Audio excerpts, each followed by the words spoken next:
बिस्मिल्लाहिर्रहमानिर्रहीम। नाज़रीन अस्सलाम वालेकुम, मैं हूँ इमरान वसीम।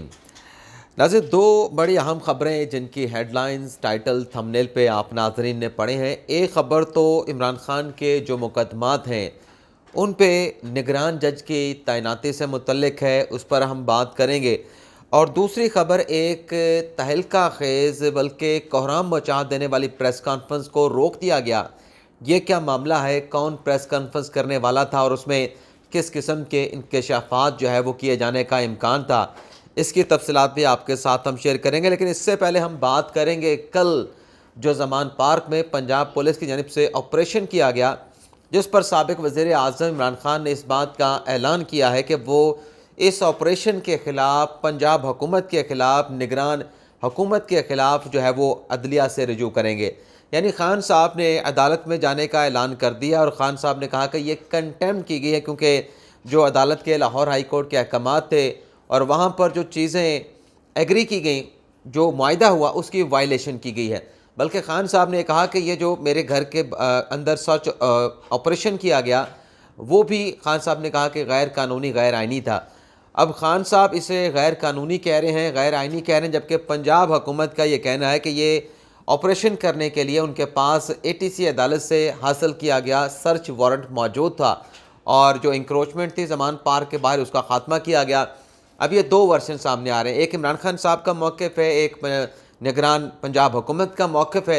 लेकिन आज मरियम औरंगज़ेब साहबा ने प्रेस कॉन्फ्रेंस की और उन्होंने कुछ माजी के हवाला जात दिए कि खान साहब जो चार दीवारी की बात कर रहे हैं, जो सर्च ऑपरेशन की बात कर रहे हैं, तो शहबाज शरीफ के जो बेटियां थीं उनके घर का जो उस वक्त वहाँ पे सर्च करने की कोशिश की गई और जो क्या नाम है अपना जाती उमरा, वहाँ पे जो तजावज़ात थे उनको गिराया गया। तो खान साहब को वो चादर और चार दीवारी उस वक्त याद नहीं थी।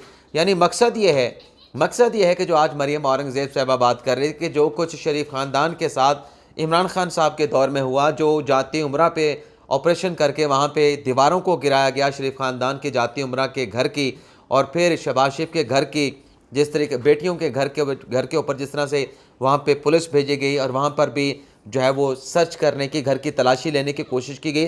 तो मरियम औरंगज़ेब की बातों से लगा कि जो कुछ उनके साथ किया गया, आज सब कुछ जो है वो इमरान खान साहब के साथ हो रहा, तो वो उसे दुरुस्त करार दे रही थी, नहीं दे रही थी। लेकिन बज़ाहिर इससे ये लग रहा था कि जो कुछ उनके साथ हुआ उसका ग़लबन ये बदला जो है वो, इंतकाम जो है वो लिया जा रहा था।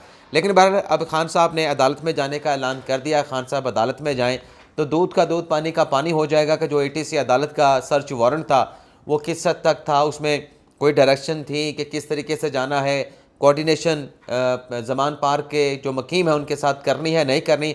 ये जब अदालत में जाएंगे सब दूध का दूध, पानी का पानी हो जाए, क्योंकि हम जो कुछ मर्ज़ी कहते रहें, बयानिया वही चलना है जो खान साहब ने दे देना है, उससे आगे पीछे जो है वो आप हट नहीं सकते। क्योंकि सोशल मीडिया के ऊपर तो खान साहब की, पाकिस्तान तहरीक इंसाफ की मुकम्मल तौर पे यानी इतनी हुक्मरानी है कि जो सच जो है आप बोलें भी सही तो उस झूठ के अंदर जो सच है वो खो जाता है। और दूसरी इस पर हम जो बात करने वाले हैं कि कल जो सर्च ऑपरेशन के बाद हुआ कि पीटीआई के जो कारकुनान फिर ज़मान पार्क के दोबारा ऑपरेशन के बाद पहुँचे, वहाँ पे पुलिस वैन को तोड़ दिया गया।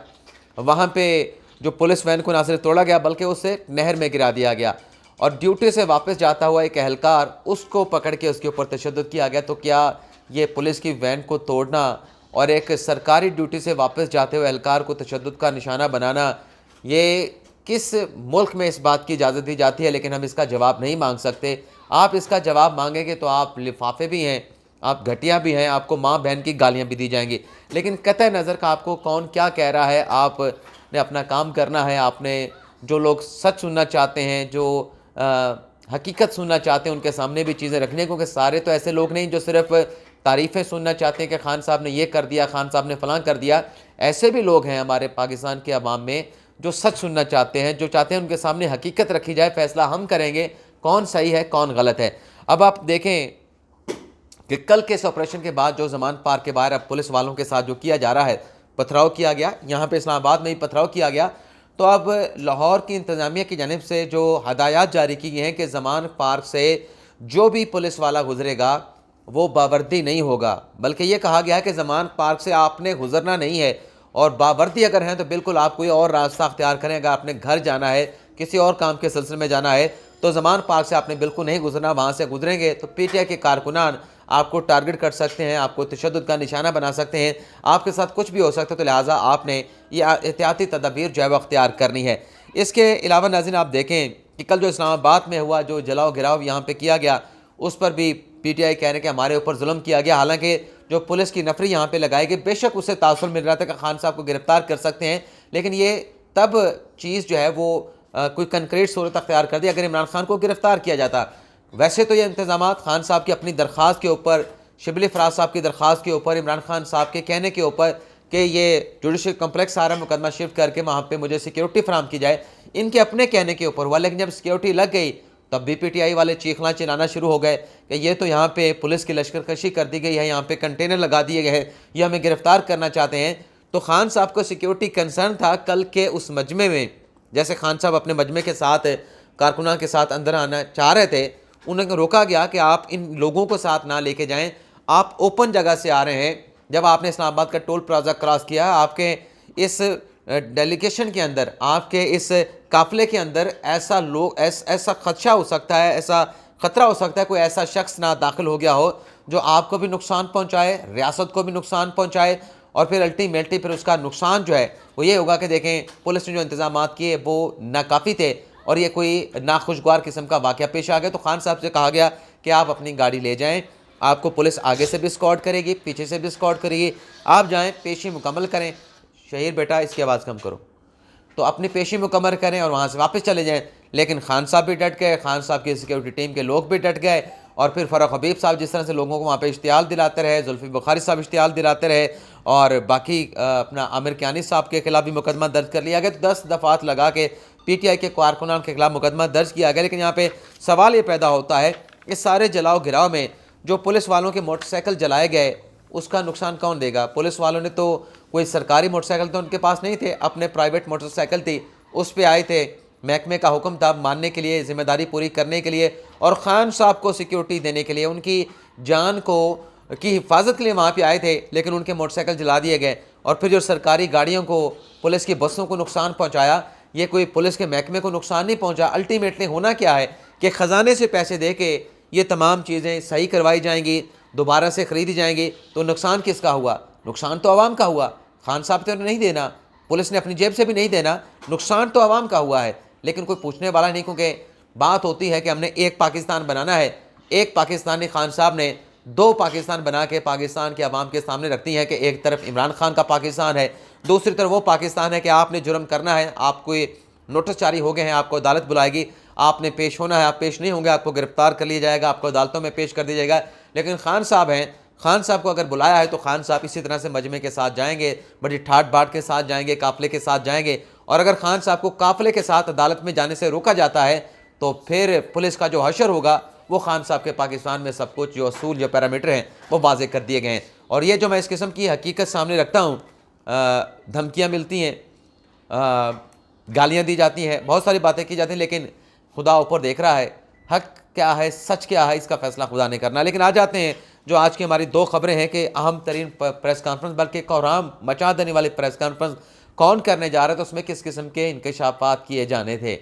ये नाज़रीन प्रेस कॉन्फ्रेंस होनी थी, इसमें ये जो ऑडियो वीडियो लीक का मामला है, ये कौन बनाता रहा, कौन लीक करता रहा, और ये जो सब कुछ एक आप देख रहे हैं कि सिस्टम चल नहीं रहा, सिस्टम के अंदर एक उबाल है, सिस्टम बार बार चौक कर रहा है, मुल्क आगे नहीं जा रहा, अवाम में मायूसी फैल रही है, क्योंकि IMF के साथ मुज़ाकरात भी नहीं हो रहे, मईशत आप देख लें, स्टॉक एक्सचेंज आप देख लें, सब चीज़ें आपके सामने हैं।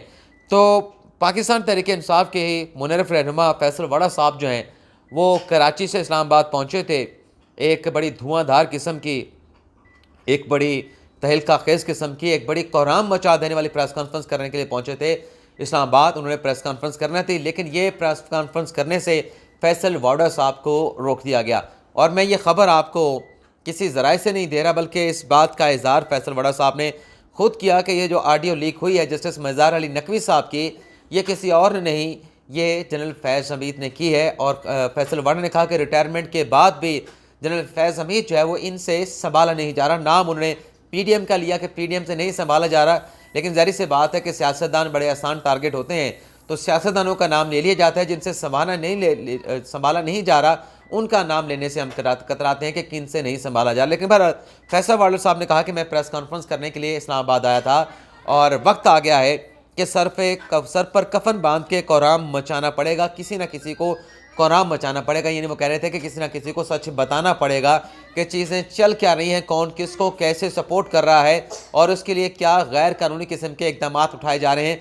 तो उन्होंने कहा कि मैं ये पूरी कहानी बयान करने के लिए आया था, किसी न किसी ने तो बयान करनी है, लेकिन मुझे ये प्रेस कॉन्फ्रेंस करने से रोक दिया गया है। अब देखते हैं कि फैसल वड़ा साहब ये प्रेस कॉन्फ्रेंस कब करते हैं या फिर उन्होंने ये इरादा तर्क कर दिया है। दूसरी नाज़रीन खबर, खान साहब ने जिस बात का ऐलान किया था कि मेरे खिलाफ जो मुकदमात की सेंचुरी मुकम्मल होने के करीब है, वैसे तो इस्लामाबाद में भी एक और मुकदमा दर्ज हो गया है। पीटीआई के रहनुमाओं के खिलाफ इमरान खान साहब यहाँ पे पेशी के लिए आए थे।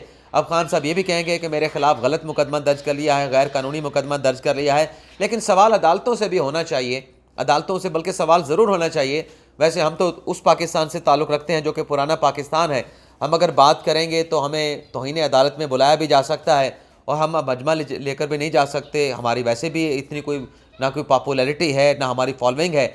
लेकिन हम अगर ऐसा करेंगे तो हमारे पर इल्ज़ाम लगेगा कि देखें साफ़ियों के साथ लेके अदलिया के ऊपर हमला कर दिया। लेकिन खान साहब अगर करें तो उस पे ऊपर कुछ नहीं होगा, उसके ऊपर बहुत सारी रास्ते निकाल लिए जाते हैं कि बचाना किस तरीके से है या रास्ता किस तरह से निकालना है। लेकिन बहरहाल कतई नज़र तमाम बहस के माज़रत चाहते हैं अगर किसी को बुरा लगा हो।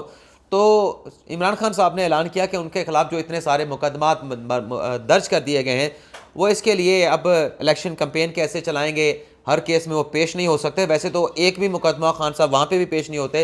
सिर्फ तोशा खाना की आप मिसाल देख लें कि खान साहब को बुलाया गया ज़ाती हैसियत में, खान साहब पेश नहीं हुए। कल भी नीचे से हाजिरी लगा के खान साहब ने कहा कि नीचे से मेरी हाजिरी लगा के खान साहब के वकला ने कहा कि उन्हें जाने दें, अंदर नहीं आएंगे। खान साहब को अंदर नहीं आने दिया। और मैं आपसे ये भी कहा था कि फ़र्द जुर्म नहीं लगवाने दी जाएगी, फ़र्द जुर्म नहीं लगी। जज साहब फ़र्द जुर्म नहीं लगा सके और अगली जो तारीख है वो भी फ़र्द जुर्म के लिए नहीं बल्कि इसी बात के ऊपर ये दरख्वास्त इलेक्शन कमीशन की इमरान खान के खिलाफ काबिल समात है या काबिल समात नहीं है। लेकिन खान साहब ये कह रहे हैं कि चूँकि ये मुकदमा जाली बनाए गए हैं और गैर कानूनी बनाए गए हैं तो मैं इलेक्शन कैंपेन कैसे रन करूँगा, मैं अपना इलेक्शन कैसे जीतूँगा, अपने कैंडिडेट के हलकों में जाके कैसे खिताब करूँगा। क्योंकि खान साहब ऐलान कर चुके हैं कि मैं इलेक्शन कैंपेन को मैंने अपनी पार्टी के लोगों की खुद रन करनी है। तो खान साहब ने कहा था कि मैं सुप्रीम कोर्ट में जाऊँगा, सुप्रीम कोर्ट से कहा जाएगा। फवाद चौधरी साहब ने भी इस बात का ऐलान किया था कि तमाम मुकदमात को यकजा कर दिया जाए और किसी भी अदालत में खान साहब की ना सिर्फ पेशी को रोक दिया जाए बल्कि यह भी कह दिया जाए कि खान साहब को किसी केस में गिरफ्तार भी ना किया जाए। अब यहाँ पे सवाल ये पैदा होता है कि खान साहब के खिलाफ तो मुकदमा झूठे हैं, सच्चे हैं।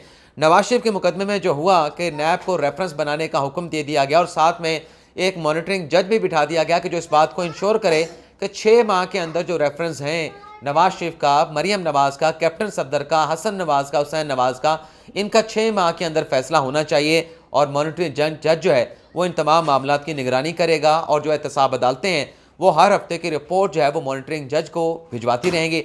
यहाँ पे खान साहब एक दरख्वास्त सुप्रीम कोर्ट में दायर करना चाहते हैं, ऐलान तो किया था लेकिन सुप्रीम कोर्ट में दायर नहीं हुई, लेकिन इस्लामाबाद हाई कोर्ट में ऐसी एक दरख्वास्त दायर कर दी गई है। अब सवाल ये पैदा होता है कि क्या इमरान खान साहब के केसेस के ऊपर उन्हें इंसाफ देने के लिए, उन्हें रिलीफ फराहम करने के लिए, उनके अपने नुक्ता नज़र के मुताबिक मैं कोई और बात नहीं कर रहा, चले खान साहब को इंसाफ दे दें लेकिन तराजू बराबर रखें, तवाज़ुन उसमें होना चाहिए। तो खान साहब के केसेस के लिए भी एक मॉनिटरिंग जज बिठाया जाए और जस्टिस काजी फायसल को बिठा दी जाए तो क्या ये अच्छा रहेगा? ये एक मेरा सवाल है। किसी और जज को भी बिठाया जा सकता है।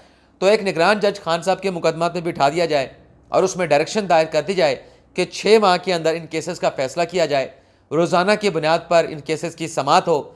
इमरान खान साहब को जब बुलाया जाए तो खान साहब अदालतों के सामने पेश हों, उन्हें चार्जशीट किया जाए, क्योंकि ज़ाहिर सी बात है कि फौजदारी केसेस में कुछ केसेस ऐसे होते हैं जिन पर चार्जशीट होने के बाद वो केसेस डिसाइड होते हैं। तो खान साहब को चार्जशीट किया जाए, खान साहब अदालतों में पेश हों और ये भी देखें भी कारकुनान के साथ पेश होना है या कारकुनान के बगैर पेश होना है।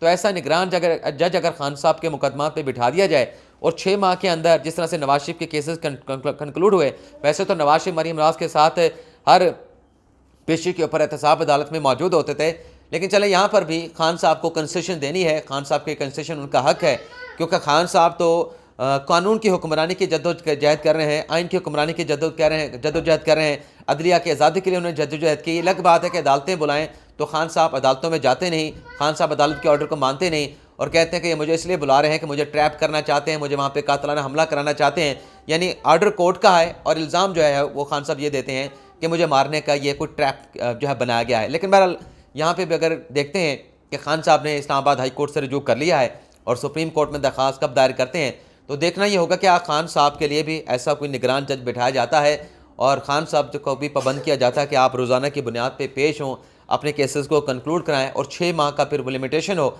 जो नवाज शरीफ के केसेस में था। तो देखते हैं खान साहब सुप्रीम कोर्ट कब जाते हैं, या हाई कोर्ट तो जा चुके हैं, और उसमें फिर क्या कोई ऐसा कोई फैसला निगरान जज का सामने आता है। तो ये था नज़र हमारा व्लॉग। आपसे इजाज़त चाहते हैं। अल्लाह ताला हम सब का हामी नासिर, अपनी दुआ में याद रखिएगा। अल्लाह हाफिज़।